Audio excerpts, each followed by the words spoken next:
அஸ்ஸலாமு அலைக்கும் ரஹ்மத்துல்லாஹி வபரகாத்துஹு. எல்லோரும் எப்படி இருக்கீங்க? அல்ஹம்துலில்லாஹ் நான் ரொம்ப நல்லா இருக்கேன்.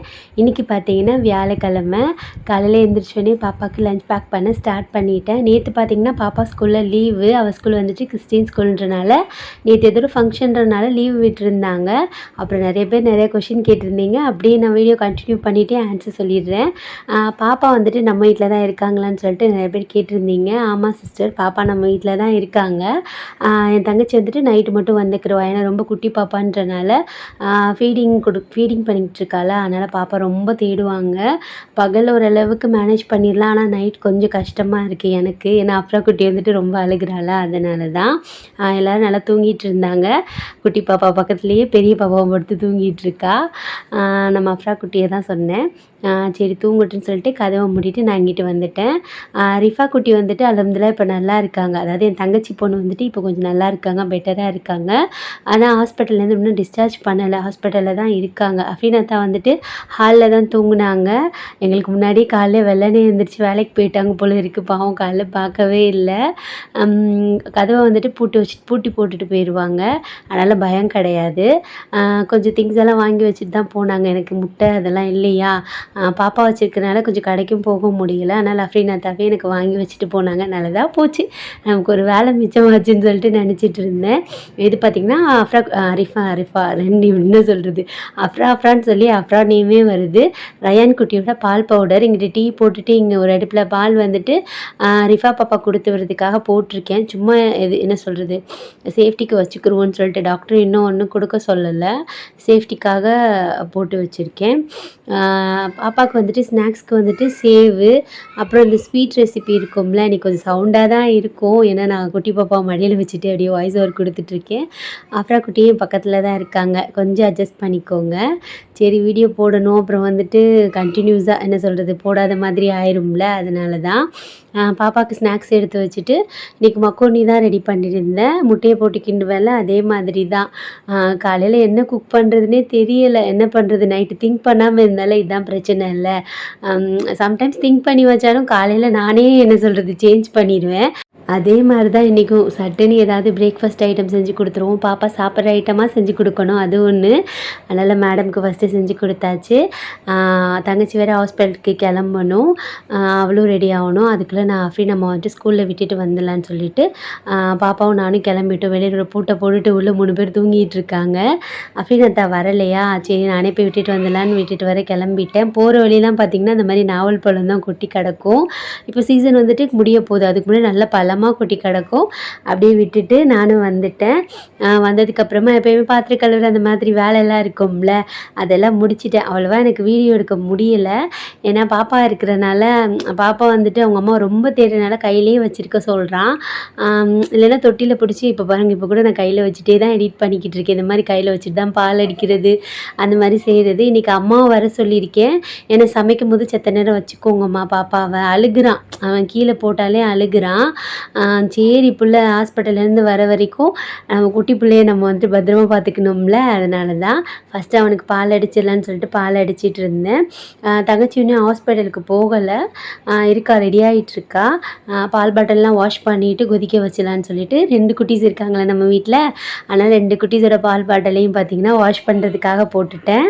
என் தங்கச்சி தான் பாவம், இவனும் குட்டி பையன் அவளும் குட்டி பாப்பா, 2 பேரையும் மேனேஜ் பண்ணுறதா கொஞ்சம் கஷ்டமாக இருக்குது. என்ன சொல்கிறது, எத்தனை பேர் பார்த்துக்கிட்டாலுமே மனசில் இருக்க தான் செய்யும், நம்ம பாப்பா கூட இல்லையே, அது ரொம்ப குட்டி பிள்ளையாக இருக்குது. 2மே குட்டி பிள்ளையாக இருக்கிறனால ஒன்றும் பண்ண முடியலை. என்ன பண்ணுறது, எல்லாம் லேசாக்குவான். ஏதாவது ஒரு கஷ்டம் தரானா அதுக்கப்புறம் ஏதாவது ஒரு சந்தோஷம் தருவாங்க. நம்ம அஃப்ரா குட்டி வேறு நடுவில் பேசிகிட்டு இருந்தால் அப்படியே ஸ்டாப் பண்ணிட்டேன். அப்படியே பால் பாட்டிலையும் வந்துட்டு வாஷ் பண்ணிடலான்னு சொல்லிட்டு சுடு தண்ணியில் போட்டாச்சு.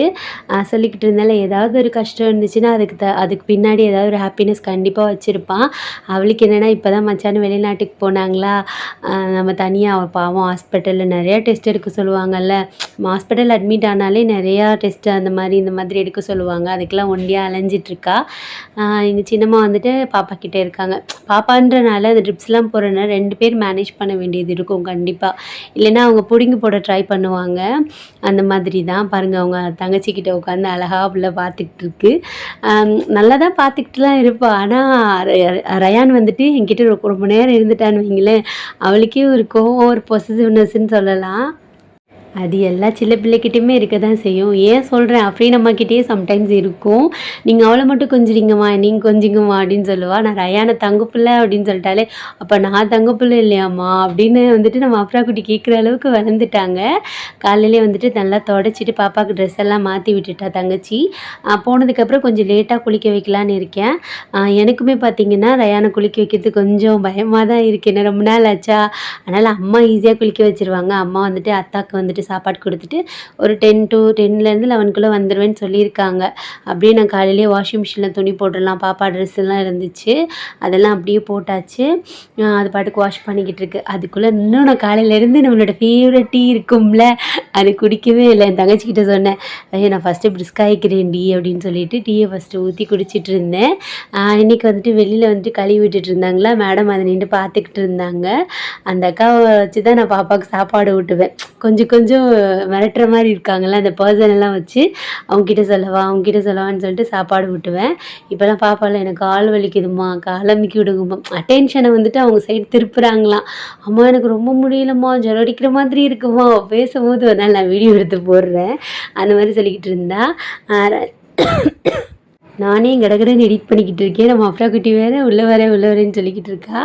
சரி சட்டுன்னு எடிட் பண்ணிவிட்டு வேலையை முடிச்சிடலான்னு சொல்லிட்டு பாப்பாவுக்கு இது வந்துட்டு யாருக்கு ரெடி பண்ணிக்கிட்டு இருந்தேன்னா, நம்ம அஃப்ரா குட்டிக்கு வந்துட்டு சத்து மாவு கூழ் தான். அவளுக்கு மக்குருனிலாம் நான் கொடுக்க மாட்டேன். அதனால அவளுக்கு சத்து மாவு கூழ் ரெடி பண்ணிக்கிட்டு இருந்தேன். அப்படியே லைட்டாக எனக்கு ஒரு பசி வந்துருச்சு. சரின்னு சொல்லிட்டு முறுக்கு எடுத்து சாப்பிட்டுட்டு இருந்தேன். சம்டைம்ஸ் வந்துட்டு இதை சாப்பிட்டுட்டே குக் பண்ணுறது, வீடியோ பார்த்துட்டு குக் பண்ணுறது, அதெல்லாம் கூட நல்லா இருக்கும்ல. அதெல்லாம் ஹவுஸ் ஒய்ஃப் தான் தெரியும். இந்த மாதிரி சின்ன சின்னதாக யாராவது செஞ்சுருக்கீங்கன்னு மறக்காமல் சொல்லுங்கள். அப்புறம் இங்கே பாருங்கள், பிள்ளை வந்துட்டு உட்காந்துருக்கு. நான் வந்துட்டு கூப்பிட்டுக்கிட்டே இருக்கேன், வந்து என்னை கண்டுக்காத மாதிரி இருக்கானா. ஏன்னா என் கையில் ரயான் இருக்கான்ல, அதனால தான். மேடம் பாருங்களேன், ரியாக்ஷனை பாருங்களேன். நான் வந்துட்டு அஃப்ரா குட்டி என்னம்மா, என்ன வேணுமான்னு கேட்குறேன். அவள் ரியாக்ட் வந்துட்டு அப்படி பண்ணுறா. அவள் சின்னம்மாட்ட சொல்கிறா, நான் பார்த்துக்கிறேன் சின்னம்மா தம்பியை, நீங்கள் ரிஃபாவை பார்த்துட்டு வாங்க அப்படின்னு சொல்லி அழகாக அனுப்பிச்சு வைக்கிறா. ஏன்டா அழுக்குறா? கூப்பிடு, மொட்டை பாஸ் கூப்பிடு. நம்ம தம்பி அழுகூடாம பாத்துக்கணும் சரியா? சின்னம்மா இல்லலாம் அழுகூடாம பாத்துக்கணும் சரியா? கொஞ்சிக்கணும், அடிக்க கூடாது. நீ அடிக்க மாட்ட. யாருமா அது? அடிச்சு போட்டுரும் ஒவ்வொருத்துக்கு. கொஞ்சம் எனக்கு நீ கொஞ்சி கம்மிமா ரிஃபாவுக்கு. தம்பி பண்றது எல்லாமே அப்படியே ரிஃபா செய்யறாங்க. தங்க குட்டி அவங்க அம்மா நெக வெட்ட போறா பாப்பாக்கு. நயானுக்கு உனக்கு வெட்டும். மொட்டை பாஸ் என்ன பண்ற கேளு. அவங்க அத்தா எங்கம்மா குடிச்சு சின்னம்மாட்ட கொடு. வெட்டட்டு சின்னம்மா நெக்க வெட்டுறா, பயப்படாம வெட்டுறா.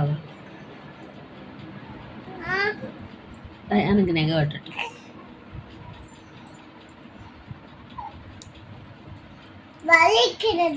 வலிக்காது ரயானுக்கு. நகை வெட்டணும்ல, இல்லைன்னா ரயான் வந்துட்டு மூஞ்சில கீறிக்கிடுவான். வலிக்காது சொல்லிடு. வலிக்காது தம்பி சொல்லு. வலிக்காது தம்பி சொல்லு. அக்கா இருக்கே சொல்லு. பாத்துக்குற சொல்லு. மெதுவா வெட்டுங்க சின்னம்மா சொல்லு.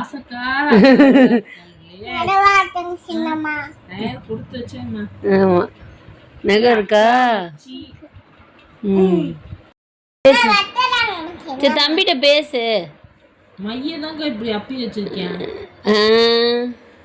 பேசு தம்பிட்ட பேசு.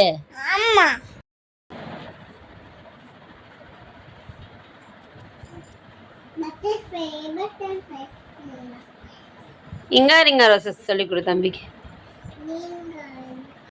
தம்பிக்கு கொஞ்சம் நகை வெட்ட வேண்டியதெல்லாம் இருந்துச்சா. என்கிட்ட குட்டி நெயில் கட்டர் இல்லைன்னா நானே வெட்டிடுவேன்.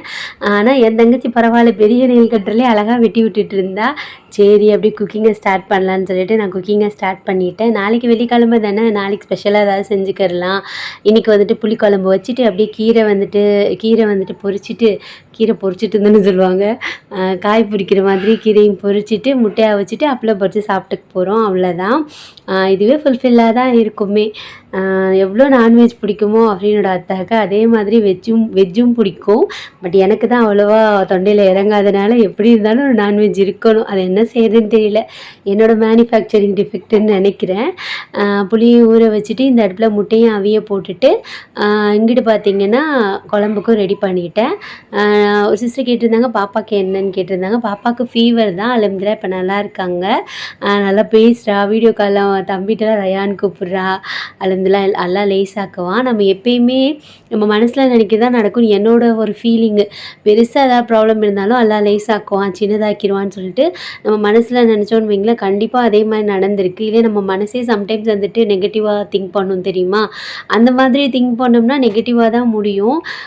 அந்த மாதிரி இல்லாமல் இந்த டைம் எனக்கு பாசிட்டிவாக தான் தோணுது. பிள்ளைக்கு நல்லபடியாக ஆகி அழகாக விளையாண்டுட்டு இருப்பாங்க. எல்லாம் லேசாக்குவான். அல்லாவை தவிர யாரும் வந்துட்டு எதையும் மாற்ற முடியாதுல்ல. நம்மளோட துவா வந்துட்டு அல்லாஹ் கிட்ட கேட்போம். நீங்களும் நம்ம பிள்ளைக்காக துவா பண்ணிக்கோங்க, அவ்வளோதான். நிறைய பேர் வந்துட்டு அக்கறையாக மெசேஜ் பண்ணுறீங்க. அலமதுல்லா ரொம்ப சந்தோஷமாக இருக்குது. எங்களுக்கு என்ன சங்கடம்னா 2 சின்ன பிள்ளையாக இருக்கா, அதனால தான். பிள்ளைங்க வந்துட்டு என்ன சொல்கிறது, அங்கிட்டு போனால் என் தங்கச்சி தான் கொஞ்சம் வந்துட்டு ஸ்ட்ரகிள் படுறா. யாராக இருந்தாலும் ஒரு தாயாக இருந்து யோசிக்க போகும்போது அது கஷ்டமாக தானே இருக்கும். அந்த மாதிரி தான். சரி, நாங்கள் இருக்கோம், பார்த்துக்குறோம். இருந்தாலும் ஒரு சின்னது அவருக்குள்ளே இருக்க தான் செய்யும். நம்ம ஹஸ்பண்ட் இப்போ இல்லையே நம்ம கூட, இந்த மாதிரி சிச்சுவேஷன் டைமில் தான் யாராவது ஒருத்தர் நம்ம கூட இருந்தால் ஹெல்ப்பாக இருக்குமே. எத்தனை பேர் இருந்தாலுமே ஹஸ்பண்டுன்னு ஒருத்தவங்க நம்ம கூட இருக்கணும். அது வந்துட்டு இந்த மாதிரி சிச்சுவேஷனில் வந்துட்டு ரொம்ப யூஸ்ஃபுல்லாக இருக்கும்.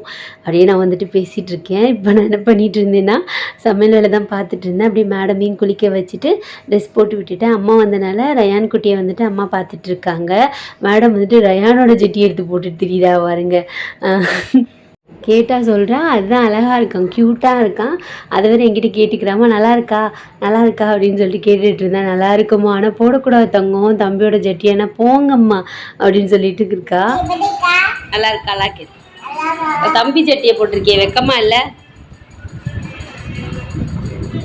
சி அப்படியே அம்மா வந்தாங்களா. அம்மா சொல்கிற வேலையெல்லாம் புள்ள அழகாக பண்ணிக்கிட்டு இருந்துச்சு. ரயானை வந்துட்டு அம்மா ஆட்டி விட்டிக்கிட்டு இருந்தாங்க. அம்மா தண்ணி எடுத்து கொடுக்க சொன்னாங்க. அழகாக கொடுக்குறா பாருங்களேன், மாஷா அல்லா. ட்ரெஸ்ஸோடு தான் எனக்கு ஒரே சிரிப்பாக போச்சு. அவள் கையை தூக்கும்போது அந்த இடுப்புக்கிட்ட தெரியும். அவளுக்கே ஒரு மாதிரி வெக்கமாகுதுன்னு நினைக்கிறேன். அப்படியே கீரையும் பார்த்திங்கன்னா பொரிச்சிட்டேன். அவ்வளோதான். கீரை நல்லா இனிப்பாக இருந்துச்சு, அரைக்கீரை.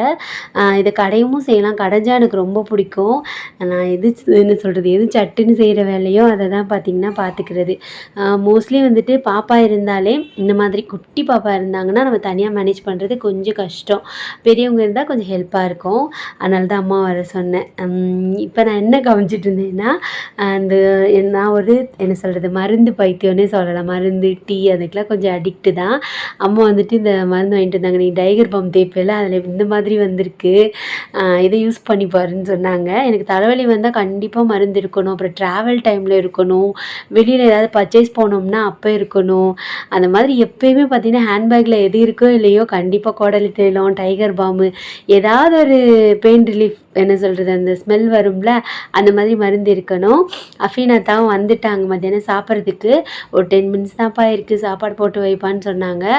அதுக்குள்ளே அவங்க ஃபோனில் சார்ஜ் போட்டுக்கிட்டு இருந்தாங்க. பாப்பாவுக்கு வரும்போதே மிட்டாய் வாங்கிட்டு வந்தாங்க போல இருக்குது, குச்சி மிட்டாயி, லாலிபப்பு. அது எங்கள் அம்மா கேட்டுட்டு இருந்தாங்க. தர முடியாது மாமா, போங்க மாமா, ஒன்று தான் வாங்கிட்டு வந்தாங்க எங்கள் அத்தாவே அப்படின்னு சொல்லிக்கிட்டு இருந்தா. எம்பிட்டு பார்த்தாலுமே அவங்க அத்தா விட்டே கொடுக்க மாட்டாளுங்க. என்னத்த சொல்கிறது, எல்லாம் அவங்க பிளட்டுப்பா அப்படின்னு சொல்லிட்டு விட வேண்டியது தான். அவங்க அக்காவுக்கு மட்டும்தான் கொடுப்பா, வேறு யாருக்கும் கொடுக்க மாட்டா. ஆலியாமாவுக்கு வந்துட்டு கொடுப்பா. சம்டைம்ஸ் அவகிட்ட கூட சண்டை போட்டுருவா. அந்த மாதிரி தான். ஆலியா குட்டி ஆனால் எது வாங்கினாலும் அஃப்ரீனுக்கு, அஃப்ராக்கு அப்படின்னு சொல்லி கேட்டு வாங்குவாங்க. அவங்க அத்தா வந்துட்டு சாப்பிட்டு முடிச்சிட்டாங்களா, எப்படி பாயெல்லாம் எடுத்து கொடுக்குறா பாருங்களேன். கீழே படுத்தா அவங்க அத்தா கால் வலிச்சிருமா, அப்படியே சொன்னால். சில விஷயம்லாம் பார்த்திங்கன்னா குழந்தைங்க பேசுறது கொஞ்சம் வந்துட்டு மனசுக்கு ஸ்ட்ரெஸ்ஸாக இருந்தால் கூட ஒரு மாதிரி ஹாப்பி ஃபீல் இருக்கும்ல, அந்த மாதிரி தான். இப்போ ரயான் குட்டியை குளிக்க வைக்கிறதுக்காக சுடு தண்ணி போட்டிருக்கேன். நான் காலையில் தொடச்சிட்டு மட்டும் தான் போனால். தம்பி குளிச்சு ஒரு 2 டேஸ் கிட்டே ஆச்சு. நானே நேற்று நேற்றும் துடைக்க தான் செஞ்சேன் சுடு தண்ணி வச்சு. சரி அம்மா வந்ததோட அம்மானா கொஞ்சம் நல்லா ஹேண்டில் பண்ணி குளிக்க வச்சுருவாங்கன்னு சொல்லி புள்ளிய நல்லா கொஞ்சம் கிளைமேட் வேறு சென்னையில் கொஞ்சம் வந்துட்டு மழையாக இருக்கா, அதனால் நல்லா கடுக்குன்னு வச்சு நல்லா ஊற்றி விட்டாச்சு பிள்ளைக்கு. குளித்தோடனே ஆப்வியஸ்லி பசிக்கும்ல, அதனால் சரி பால் அடித்து கொடுத்துலான்னு சொல்லிட்டு நான் ரொம்ப தண்ணியாக தான் அடிப்பேனே. ஏன்னா கொஞ்சம் பெயின், ஸ்டொமக் பெயின் எதுவும் வந்துடக்கூடாது பிள்ளைக்குன்னு சொல்லிட்டு. அவங்க அம்மா வந்தானா அவள் ஃபீட் பண்ணிக்கிடுவா. இங்கிட்டு பார்த்தீங்கன்னா அஃப்ரா குட்டி வந்துட்டு அவங்க அத்தாக்கிட்டேயே படுத்து தூங்கிட்டா. ரயான் குட்டி வந்துட்டு உள்ளக்க படுத்து தூங்கிட்டான். இது வந்து ஈவினிங் அஃப்ரீனம்மா ஸ்கூல் விட்டு வந்தவொடனே நம்ம வீட்டு மேலே ஹவுஸ் ஓனர் அக்கா இருக்காங்கல்ல, அவங்க பிள்ளைங்க வந்துட்டு அஃப்ரா குட்டிக்கு அஃப்ரீனம்மாவுக்கு ஃப்ரெண்ட்ஷிப் பேண்ட் கட்டி விட்டாங்களாம். இது வந்துட்டு நாளைக்கு இண்டிபெண்டன்ஸ் டேன்றனால ஸ்கூலில் கொடுப்பாங்கள்ல நம்ம படிக்கும்போது எப்பயுமே, அதே மாதிரி இங்கேயும் தேசிய கொடி கொடுத்து விட்டுருந்தாங்க. அதை வச்சு அஃப்ரா குட்டி விளையாண்டுக்கிட்டு இருந்தாங்க. இன்றைக்கி டே பார்த்தீங்கன்னா ஈவினிங் வரைக்கும் இப்படி தான் போச்சு. ஈவினிங் பார்த்தீங்கன்னா ரயான் குட்டி ஆட்டிக்கிட்டே நான் எடிட் பண்ணி உங்ககிட்ட பேசிக்கிட்டு இருக்கேன். மணி பார்த்தீங்கன்னா 6:30 ஆயிடுச்சு. இனிமேல் போய் அஃப்ரா குட்டிக்கு வந்துட்டு எதாவது செஞ்சு கொடுக்கணும். ஏன்னா மேடம் எல்லாம் இப்போ தான் ஸ்கூலுக்கு போயிட்டு வந்தாங்க, விளையாண்டுட்டு வந்திருக்காங்க. ஒரு மேடம் நல்லா தூங்கி எந்திரிச்சிருக்காங்க. அவங்க மோஸ்ட்லி எதுவும் நான் கொடுக்க மாட்டேன், அப்படியே சாப்பாடு தீத்திடுறது, இல்லைன்னா சாப்பிட மாட்டா. அதனால தான். ஏன் நல்ல மகனே கண்ணசாரு, ஏன் செல்ல கிளி உறங்கு, ஏராரோ ராரிராரோ, ஏராரோ ராரிராரோ, ஏ நல்ல மகனே கண்ணசரு, ஏன் செல்ல கிளி உறங்கு, ஏராரோ ராரிராரோ. ஹஸ்பி ரப்பி ஜல்லல்லா மாஃபி ஹல்ஃபி ஹைருல்லா நூறு முஹம்மது சல்லல்லா லா இலாஹா இல்லல்லா. ஹஸ்பி ரப்பி ஜல்லல்லா மாஃபி ஹல்ஃபி ஹைருல்லா நூறு முஹம்மது சல்லல்லா லா இலாஹா இல்லல்லா. ஏராரோ ராரிராரோ. ஒரு வழியாக பார்த்தீங்கன்னா ரயான் குட்டியும் தூங்கிட்டாங்க. ஆனால் அப்பப்போ சினிங்கிட்டே இருப்பேன், பக்கத்தில் நின்று ஆட்டிக்கிட்டு இருக்கணும். சரி இன்றைக்கி டே பார்த்தீங்கன்னா ஈவினிங் வரைக்கும் இப்படி தான் போச்சு. இனிமேல் வந்துட்டு பாப்பாவை கொஞ்சம் நேரம் படிக்க வைப்பேன். அவ்வளோதான். அஸ்ஸலாமு அலைக்கும்.